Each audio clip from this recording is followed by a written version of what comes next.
Welcome to Lifeline for Leaders, a podcast created to strengthen and connect those serving in pregnancy care clinics and pro-life ministries. I'm Linda Thomas. And I'm Kirk Thomas. Each week we sit down with leaders, ministry partners, authors, and experts who shape the pro-life landscape, sharing practical insights you can use right away and inspiring stories that remind you you're not walking this journey alone. Our mission is to help you serve with confidence and resilience. This is your community, your support, your lifeline. God, thank you for this time and space. We lift up our guests, Kirk and Jenn, in this conversation. Grant us clarity, honesty, and open hearts. Guide our words so they bring insight, inspiration, and understanding to our listeners. We pray these things in your wonderful name. Amen. Kirk Walden is with us, which a lot of our viewers probably know. He's an author, a mentor, a coach. He's been involved in the pro-life movement for 30 years. He's been an executive director for a center in Alabama for several years. And him and his lovely wife, Jenn, have just come out with this brand new book called Saving Samaria. And that's what we're going to talk about today, on how it can help leaders in executive directors in the pro-life movement. So that's what we're talking about. And Jenn, his wife, is this co-author, and the full name of the book is Saving Samaria: 7 Jesus Strategies for Healing a Broken Culture. So, we're excited to not only have read the book, loved the book. You had me in the acknowledgments. I'm not kidding. Those acknowledgments were the most well-written acknowledgments. It just showed your heart, your community, your family, your faith, and it just set the stage beautifully. And I don't always read acknowledgments, but I had to. So anyway, Jenn, let me tell everyone a little bit about you. You've got quite a story. You are an educator, a cancer survivor, and mentor with more than 25 years of experience in education. And you had to rush back from your U.S. history teaching job, high school level, to do this podcast. And you've got, is it a high school football game tonight? Basketball, yeah. Oh, basketball. Yeah. Okay. Well, thanks for all the trouble you've gone to. And I also heard, Jenn, that you have somehow the number 3,000 came up, and that's the number of teenagers that you have had an impact on. And that is amazing. It's a big number, and it's a lot of hormones. So God bless you for that. Yeah, well said. All right. So through this book, together they help us explore and offer guidance through Jesus's example for following him faithfully in the middle of today's cultural storm, when conversations feel so divided today, emotionally charged and overwhelming. So thank you for writing this. Like we said, it was beautifully written from the acknowledgments till the close. So I'm curious to know, what was it like for both of you to write this book together? What surprised you about the process? You go. You've got probably more insight on that. Well, we feel like we have a very strong marriage. We always have felt that way. Like we just don't have a lot of challenges, thank the Lord, But writing a book together, it is like building a house. If anybody's been through that process, there are a lot of decisions to be made. And I think that this stretched us, but it made us stronger, I think, as a couple. And we balance each other in a lot of ways. And I know I can drive him absolutely crazy because I'm more that, right brain, very creative, going all these different directions. And thankfully, he's very and the next step, and he's more logical than I am. So I think between us, we could make it happen. Well, it's interesting, right? Yeah. Well, it's interesting because I'm a loner. I like to write by myself, and she loves to collaborate. She really does. And I'm like, I just want to get in a room and I'll write something, and then we'll talk about or whatever we need to do. But I realized, and this helped me grow, I realized during the process that a lot of times we really did need to sit there together and fight through some of this stuff. And I learned a lot from Jenn through this, and I thought I knew her pretty well, but I know her even better now, and it's all good. So I really enjoyed it. That was probably an unexpected blessing. Yeah. Yeah. So, what's been happening in our culture recently or in your own ministry experience that made it clear that this book really needed to be written now? I tell you what, when I started it by myself back in November of 21, and it started as a book about the 50-50 culture we have in the life movement, because it is 50-50, and that's where it started. In fact, Roe was overturned 6 months into the process, and I started rewriting, and it was all going to be about what we do after Roe. And then as Jen came into the project, I had begun looking at the Samaritan woman and all of those things involved with her story. And Jen comes into the project, and she starts doing the Post-it notes and all the history stuff on all of this. And we realized it's a bigger picture. Really, the life issue and the division we have on that is a microcosm of what's going on in our culture, because we're split in so many areas. And so as we talked about the story of the Samaritan woman, it began to come out to us that Jesus went into Samaria and he flipped the entire culture. He won the culture over. He built his church through he actually created an outpost of the church, planted seeds of awakening there as he goes into Samaria. And I thought, and we thought it together, what if we could do the same today? What did Jesus do in Samaria to win over a culture that was lost, wayward, and searching? What did he do there? And what can we do here to perhaps plant seeds of awakening today? So it kind of exploded. It was supposed to be just a pro-life book, and we're going to do this. And then by the time it was over, we said, this is really for the church. This is for all of us. What an amazing, insightful connection you made with that. So can we go back a little bit, and if you would please set the stage for us and let us know what Jesus was facing in Samaria back in that time, and how that kind of draws parallels or comparisons to what we're facing today. In Samaria, Jesus had a lost tribe. Not to go into all the history, but as we know, Samaritans were once Israelites. They were there when they were there in Egypt. They were there in the Exodus. They were there when the walls of Jericho fell. They were there when David was king. The Samaritans were just your everyday Israelites. But after Solomon's reign, his son took over the throne, and then there was a split.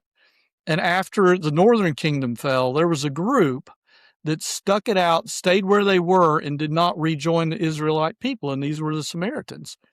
And so Jesus, when he starts his ministry, the ministry that would tell us to leave the 99 and find the one, the ministry that would tell us to love our neighbor, the ministry that would tell us to love your enemies, he had a group out there that Jews hated, and with a lot of good reason, because when they left, they started their own quasi-Jewish religion. And on top of that, their own priesthood, their own places of worship. They brought in other religions and kind of played games with those as well. And so Jesus had a group that had left the faith and spit at their Jewish brethren on the way out the door, is the way a Jew would see it. But they were lost. How do you reach those? How do you start this faith that Jesus is talking about, this church, if you leave a lost tribe out there? So I believe he had to get Samaria back, or his church would never truly take off. That's just my belief, but I just sense that from his efforts in Samaria. And so can you contrast that then today in how his example, like I said, draws some parallels and some examples or some role modeling of how we can and use that example today? Sure, Jen?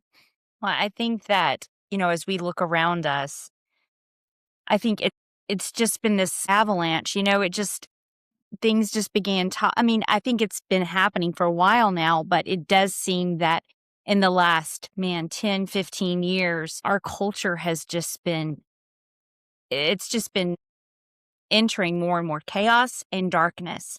And at a time when we would have looked at ourselves as a Christian nation, we were united on the most basic of issues. It's like everything's up for question now. And just like the Samaritans fell into idolatry and the faith that they had once held true to Yahweh, they left. And I feel like we've seen that happening within our own culture. And so the parallels to me are striking. What do we do? What do we do with this very lost place we are in societally? And when we look at our neighbors, and it's just, we're not even recognizable anymore as a nation. Yeah. And one thing that we mentioned in the book is the Samaritans discarded most of the Jewish scriptures, what we call the Old Testament. They discarded a ton of it and only kept the first 5 books, and maybe Joshua, depends on who you talk to about that. But haven't we seen that in our culture today? Because 30, 40 years ago, if someone said, well, the Bible says, they would at least get a hearing. Someone may disagree, they may want to reinterpret whatever, but they'd at least get a hearing. Now, if we were to go into a cultural debate or discussion, whatever, and we mention, well, I think the scriptures are clear on this, they go, well, who cares? That's what most of our society is telling us. Who cares? We're not going to listen to that. And it's totally changed in just the last generation. So we see what the Samaritans did, and we're seeing the same thing in America today. So how do we reach in to a lost? The good thing about our culture is it is searching. May not be finding the right answers right now, but we are searching as a people. And that brings me to something that you say in your book, Saving Samaria, and that the answer's been hidden in plain sight and anchored in His Word. That I feel emotion when I just speak that now. It's such an impactful and powerful and reassuring thing to realize. And first, I think we need to be able to imagine what that's going to look like. So imagine has a very deep meaning for both of you. So tell us about that. You want to tell the story, Jen? I'll do it. But it's right behind us. You can see it there. I'll It's probably backwards on the screen. I love it. We were 6 months married. We've been on a trip to Florida with the 3 kids that I brought into the marriage. We've had 2 since, and that's why we're going to a high school game tonight. But we go in this place, old Florida not antiques, but it's just an eclectic shop. Yeah, tourist shop. And we just see this sign that just says imagine. It just we weren't going to buy anything. We were just wasting time. And we see this sign that says imagine, and Jen looks at me and she says, this needs to go in your office, because it ended up being kind of foundational to who we are, because I'd say we're kind of dreamers. We always think of what can be, what we might do together, what we might accomplish. She is an amazing powerhouse, all the things she's done, and I'm a big dreamer. And so together we're like, imagine, what could we do? What could we do? And this gets me choked up. I look at this book and I go, I never thought we would write a book together. Wrote one called The Wall in 2013. Jen was just a key part of it, because she'd come in and say, hey, what about this? What if you added a story here? And what about that? And I was like, this is great. But I never thought we'd actually sit down together and hammer out a book. And we believe, and we're just kind of imagining now. And I know I'm probably going way over my skis, but I really believe if the church saw this book and said, you know what, if we'll employ these 7 strategies, stick to them, I think we can win back the heart of our culture. A lot of people say it's too far gone. Well, we'll just wait till Jesus comes back, and that may be the case. I'm no prophet. But there have been awakenings in this culture, and I think we're ripe for another one. I completely agree with you. Yeah, me too. So you mentioned the 7 strategies, so let's just dive right into the first one. Go. So Kirk, can you share a little bit about what happened to you at 28 years old when you accepted something that you really didn't have an inclination to accept, but for some reason you said yes, and how that impacted your life? Yeah, I was in the pro-life movement in the political realm from really when I was 18. I got started on campaigns, and I was working in office supplies and stuff, just working with a business. And I get to 28, and the director of our pregnancy center there in Auburn, Alabama, was heading to Birmingham to be over a lot of centers. Bob Faust, great guy. And he's just been my mentor and somebody who means a lot to me. But he's leaving, and he calls me up and he says, hey, I want to go to lunch at Chuck's Barbecue, great place in the big city of Opelika, and we're just going to visit for a little while. But I knew when he called, I knew he was leaving, and I knew they were looking for a replacement. And I knew he was going to ask me if I would consider putting my name in, and it scared me to death because I think, he was a pastor. He had that pastor's heart. I wasn't that. I taught 2-year-old Sunday school. That's all I'd ever done. And I just thought, I can't do this because I don't know the people who come in the door. I don't understand where they're coming from. And I just didn't know. To be honest with you, I'd grown up playing golf at a country club. And I'm like, this is not probably the people that you're going to see a lot of times. And I was very sheltered, great upbringing, but very sheltered. And I'm like, I can't go into this world. I don't know what to do. And I was just scared. I was like, this is for somebody else, somebody who's more pastoral, somebody who knows the Word of God a lot better than I do. And not that I didn't study the Bible a lot, but I just didn't feel qualified in any way, shape, form, or fashion. But as a favor to him, I put my name in, and that's kind of where it all started. And boy, when I stepped in that door on that first day, I had no idea what I was going to do. So. Well, I Yeah. think your story is absolutely inspirational to people in the, we're talking to executive directors Sure. and other leaders, and I really look at anybody who's taken this ministry at heart as a leader. So I'm sure, it's a leap of faith, I'm sure, for those who face it day in and day out, because it's a challenging ministry for sure, like many things are, but especially in today's culture. So when you have that doubt, when you're being pulled one way and then pulled in another direction, you say that God's calling presents itself in different ways through, whispers, shouts, nudges, kind of. Nudges. Jen, can you maybe describe that a little bit? Well, in my experience, just be ready to be surprised. I feel like what happened with Kirk, I think so many of us involved in pregnancy ministry, we have had those stories. I mean, we've heard those stories from people around the country where it's not necessarily what they planned to do. It wasn't their dream as a child to, work as a director or in some type of leader in this ministry. But when those things come in front of us, it is a high calling, that is not one I don't think any of us would take lightly or do take lightly. But those nudges, there's so many great statements, and at the moment I can't think of them, but he equips us, but he doesn't always show us where we're heading. I want to know, well, this is happening A, B, C, and I want it to be very perfectly aligned. But that's never the way God tends to work. And I think about even with Samaria, he's taking his followers with him, and they're like, what are we doing here? This isn't the place to go. But he goes and they follow, and they could not have imagined the impact that one moment was going to have on an entire culture of people. So I just think that's inspiring to me when it comes to go, because they followed and God did amazing work for those people. They had no idea.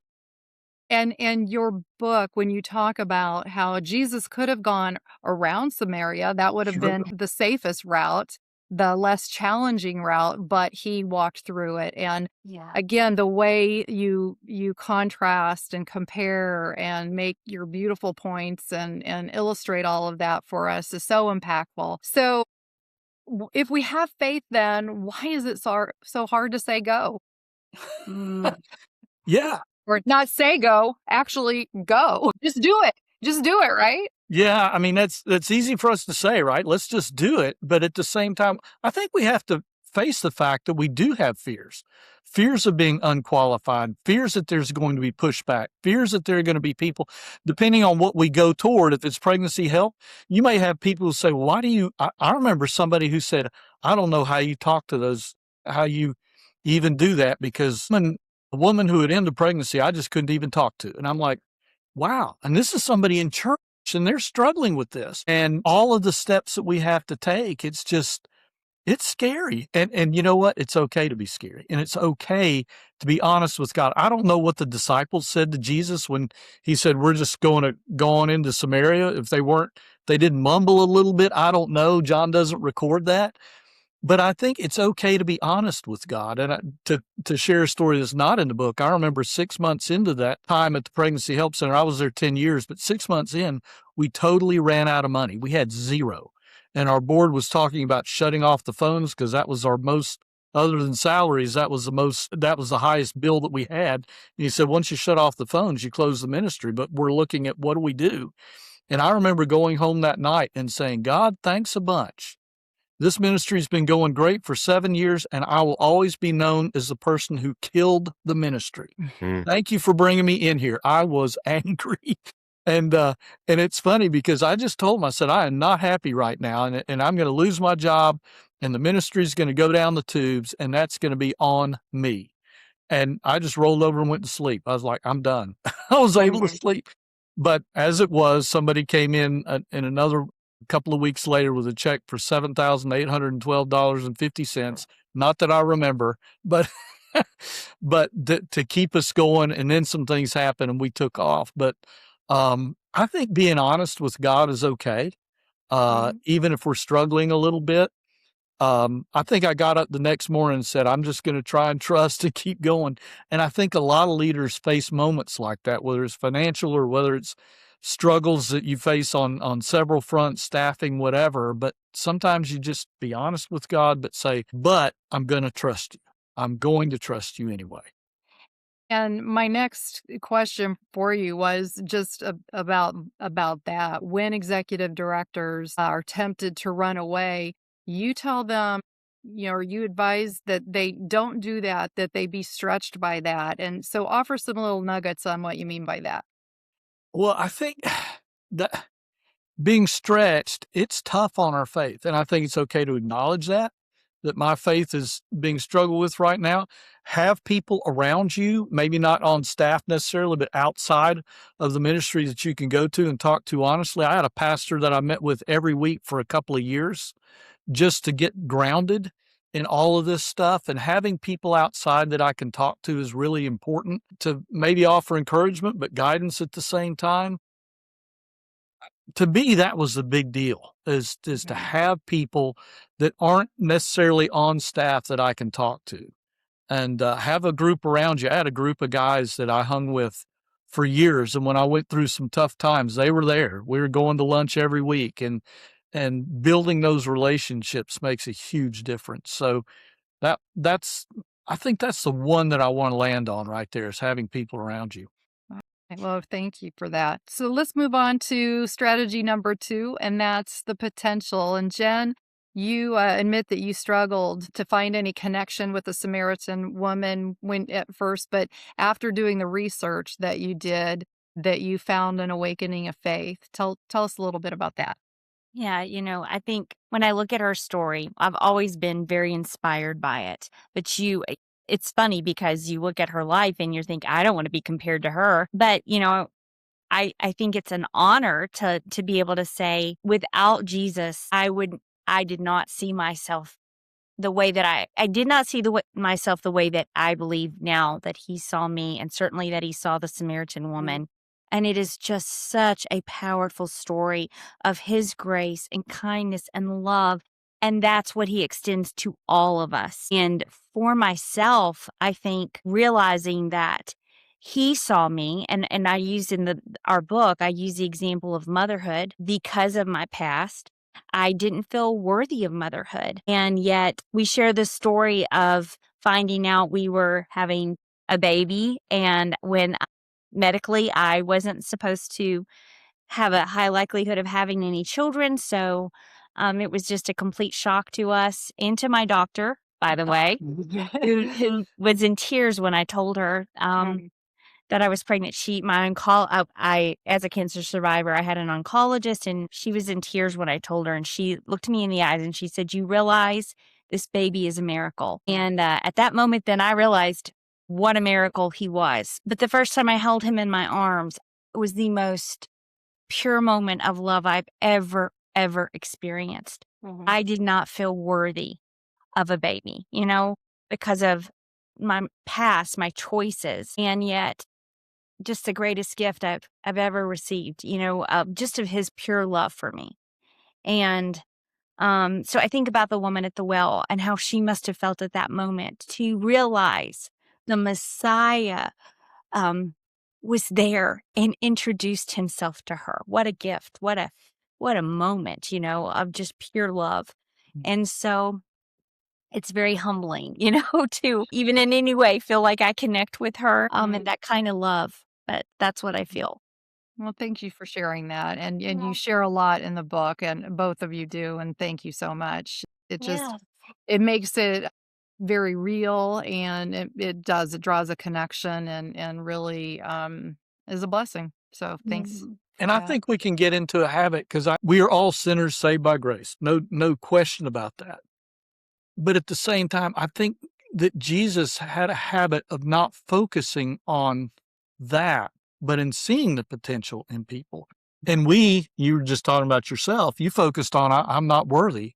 And Jesus focused on, and I'm just going to say this, you wouldn't say this about yourself. He looked at Jen and goes, there's a great mom. She is going to be amazing. And she is going to be able to change lives. And, she's homeschooled both of our boys through 8-9 years. Just kind of talking about the brokenness that, Jen, that you were focusing on in yourself, and all of us could do that. But executive directors and some of the others that work at pregnancy care centers, they sit across from women every day and witness the brokenness firsthand. So what do the most successful executive directors actually do to get past that? Oh, that's a big question.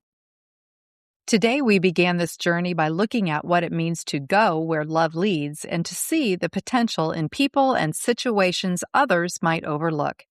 These first strategies invite us to lead with intention, courage, and hope. In our next episode, we'll continue the conversation by turning inward, exploring what it looks like to open up with vulnerability and to move beyond the labels that too often shape our assumptions. We hope you'll join us as we take the next step together. Thanks for joining us today on Lifeline for Leaders. If today's episode was meaningful, feel free to share it with someone who might benefit. And don't forget to subscribe so you never miss a conversation. Remember, you don't have to walk this mission alone. We're honored to walk alongside you. See you next time.